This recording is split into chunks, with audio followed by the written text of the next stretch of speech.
A few days ago, Databricks had the Data and AI Summit, and they had a packed keynote. And if you watched that keynote and you are feeling like a lot was happening at the same time, I understand.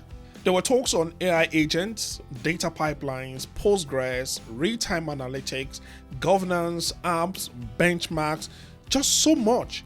And the keynote was very confident. They made very bold assertions, statements, and the energy was contagious.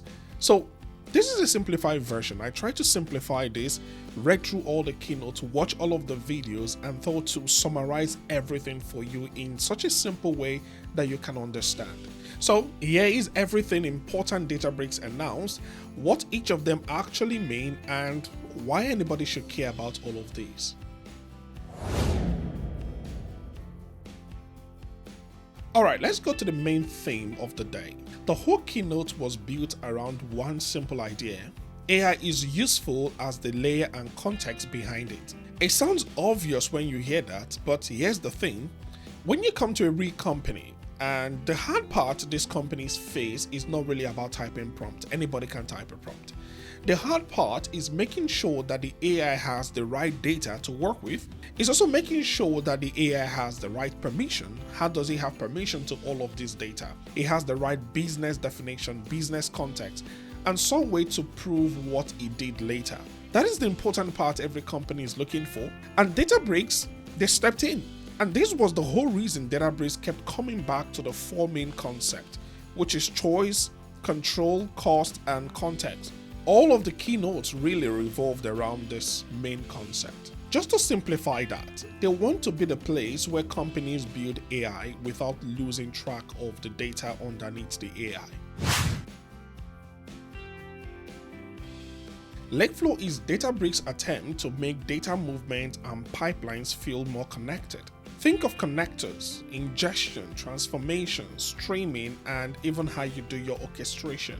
Basically, they want to come back to the plumbing because the plumbing in data engineering is really the important part. How do you get things flowing? The plumbing that gets data from wherever it starts into a place where data and people and systems can actually utilize this data and use them. Because this is getting to the heart of the matter why data systems fail. Most data systems, analytics systems project, they do not fail because the demo was not useful or the demo did not work. They fail because the data is late or the data is messy or you have duplication within your data or everybody in the business just doesn't trust the data. So when they introduced LakeFlow is not the loudest announcement in the whole keynote, but it was probably one of the most practical when you see the demonstrations and all of the things they said about LakeFlow. If you're a data engineer, this is the one that touches most of your day-to-day work. And that's why most data engineers really cared about LakeFlow because it handled the plumbing and gave very practical solutions to all of the things they do under the hood. Well, this one really interested me a lot when I heard it. It was about bringing Delta and Iceberg together. That conversation has been long coming and it was interesting to see it in the keynote because Databricks spent time talking about open format and how you can do interoperability, especially around Delta and Apache Iceberg. The main gist in this is that customers do not want their data trapped in one system. They want that flexibility, and that comes back to what Ali was talking about, choice. They want flexibility, they want tools to work together. Why should I have to switch context, always switch between tools?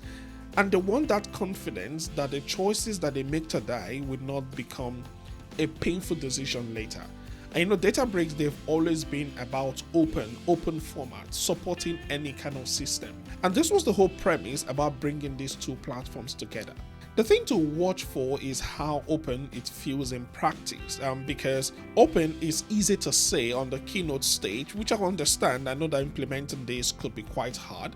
I believe that the real test for these teams is really what happens when teams start mixing Databricks with Snowflake, BigQuery, DocDB, ClickHouse, DBT, and other tools in the same environment. Is it going to be chaos, catastrophic, or is actually going to bring a blend of this source that becomes very useful in the long run? Well, just keep our eye open for that.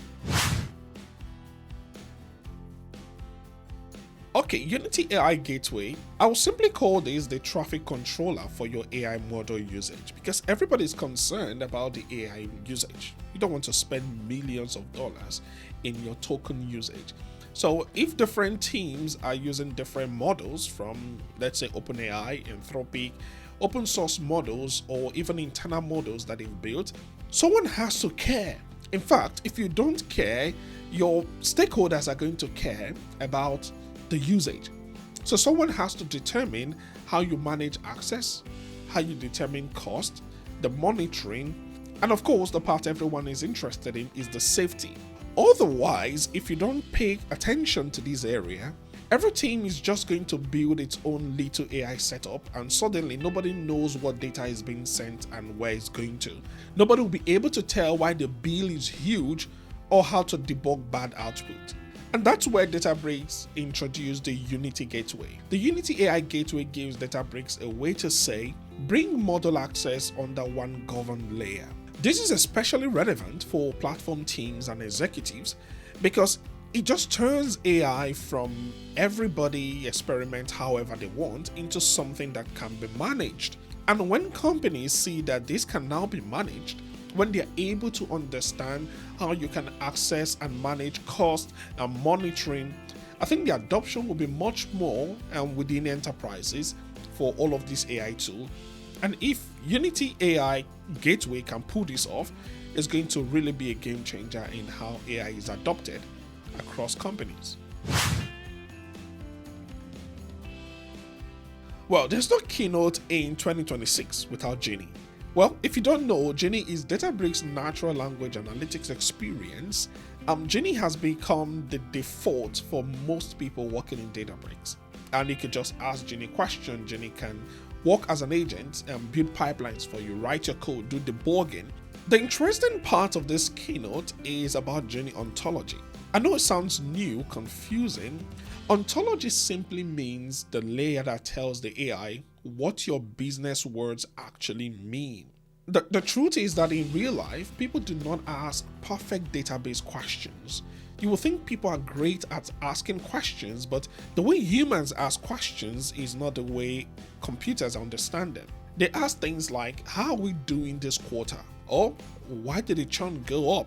That's not a SQL query. That's not the way computer understands these things. And to answer that question correctly, the system needs a way to understand the metrics, the definitions, the relationships, the business logic, and all of the things behind that question, because you need this kind of connection between the context and definitions and the relationships and your database here. Otherwise, the AI is just going to hallucinate and give you responses confidently that are confidently wrong. And this is what Databricks is trying to solve with Genie Ontology. And of course, they have Genie 1 as well. So the potential is this, it's quite big, is that you have fewer dashboard requests, faster analysis, and business users getting answers without waiting on the data teams every time. The risk is there, of course, everything comes with risk. If the context is wrong and somebody does not give it the right context, the answer obviously will be confidently wrong. And I'm excited about Genie Ontology, and I'm going to be getting my hands into a bit of that, and hopefully I'm going to be dropping some of the videos in this place as I play around with it. Of course, you don't expect to have all of Genie under just one header. There's Genie Code and Zero Ops. Quite interesting, and when I was watching that, I was so excited. Databricks, they showed Genie Code and Genie Ops and what it could do, and did a bit of demo explaining the capabilities of this. Because this is the part where AI starts helping, not just answering questions. So Genie Code, we know Genie Code is about helping developers and data teams work faster. You ask it to do something, it can go into your different commands and run queries and do all of that. The Genie Zero Ops is about using AI to help manage and operate the platform effectively. So how do you think about this? The useful way to think about this is just have it at your mind that Databricks wants AI to move from chart with your data to help run the data system. I love this one because this heavily depends on trust. No one wants an AI helper making platform decisions if the team cannot understand what is being changed and the rationale behind the change itself. There were also several launches around building and managing things inside Databricks. Databricks Apps is about letting teams build apps closer to the data. Before now, most of us would just use Databricks for analysis, mostly to read data. You read from a source and you write into your Delta Lake. That's the best we've done with Databricks, and for the downstream users, we create some models for them and put it in Databricks Warehouse, which has been around for about 5 years now, and you connect that to your visualization tool, maybe Power BI or Tableau, and that's the way we've been using it. But in a couple of keynotes, Databricks have been able to announce the Databricks app, where you don't just read data, you are able to actually build an app on top of Databricks using all of their capability, and Postgres working under the hood. They're able to build an effective app that can even be an agentic app using agents to run under the hood. So this is useful because a lot of internal tools are basically just interfaces on top of the data anyway. So when they build this app, like a front end, it still uses the data, but it has high write capability. So when you come to Lakewatch, Lakewatch is about monitoring and observability. In simple terms, it's about helping teams to see what is going wrong before users are already complaining about the data. And I also love Panther and Customer Lake, and they were part of the broader announcement from Databricks. Databricks, they want to support more operational and security style use cases and not just classic analytics they've been known for.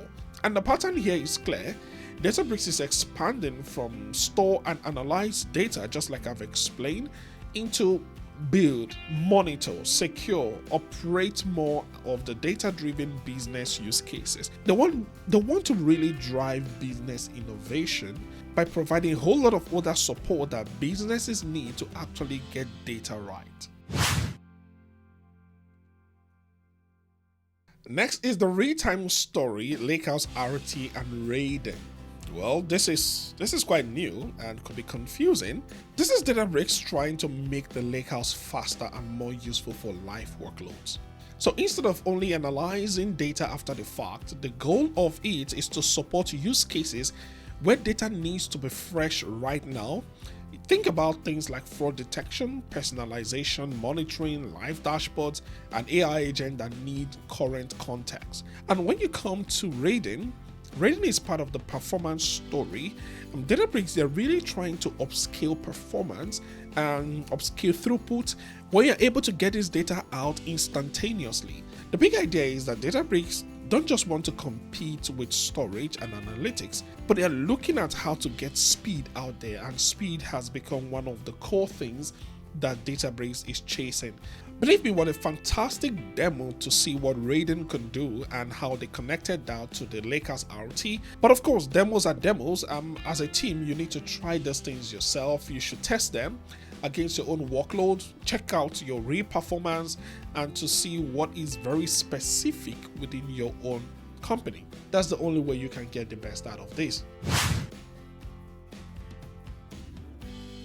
But this is probably one of the biggest announcements because it pulls Databricks closer to operational databases. Lakebase is built around Postgres capability, and the message is that Databricks wants to support the kind of app and transactional workload that normally live outside the analytics platform. It got me excited, but why is everybody excited about that? It's simple. Today, a lot of companies have a split. They have apps running somewhere, mostly in operational databases like Postgres, or they are running in some other database. And you have analytics happening somewhere else, and these are just different platforms. And sometimes it's quite difficult for these systems to talk to each other. AI might now be happening in yet another place. With all of these silos, it becomes hard to really get the benefit of integration within an AI model. So then teams spend huge amount of time trying to copy, syncing data, transforming and reconciling data across all of these systems. If you're able to bring Lakebase into Databricks, which Databricks are trying to do, you're going to shrink that distance. It's no longer far apart. So it does not mean everyone should immediately move their production databases into Databricks. That is not what they want you to do in the immediate term.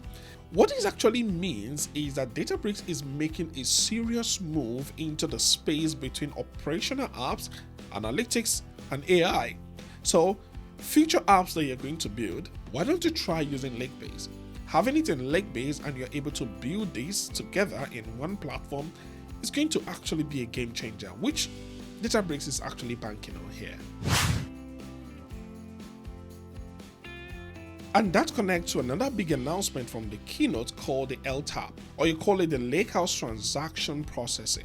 So traditional systems split transactional workloads and analytic workloads into different worlds, which I've explained already. So transactions are the live app inside, analytics is the reporting and analysis side. And Databricks, basically, the whole keynote, sometimes I feel I'm sounding like a broken record, but the whole idea is Databricks is trying to reduce distance on all of these siloed processes that we depend on. And Databricks is saying, what if Lakehouse could support more of both? And this is quite interesting, and I'm really looking forward to this. And if they're able to pull this off, it could reduce the amount of data copying, and AI applications become easier to build because app data and analytics contexts are closer together. But this is also one of the claims that needs real-world proof. I know production databases, I know how they work. They're not something you just ship in a demo. Production databases are not a casual category. People trust them with serious workloads. And imagine a database that the whole of your company's business value relies on. You just don't want to push it anywhere. My simple takeaway is this: Databricks is trying to become the base for enterprise AI because it believes companies with the data context is going to win. The releases, when you go through them, they're quite interesting, but the thing to watch out for is the execution. Can Databricks make all of this feel simple enough for real teams, and does it become another giant platform where only the most mature companies get all of the value? Interestingly, this is the question I would keep in mind, and well, we'll see how that goes. Well, thanks for watching. If you found this video useful, please like and subscribe, and maybe share with your friends and tell them that Databricks have made an announcement. Come check it out. And I'm going to be seeing you in my next videos. Bye for now.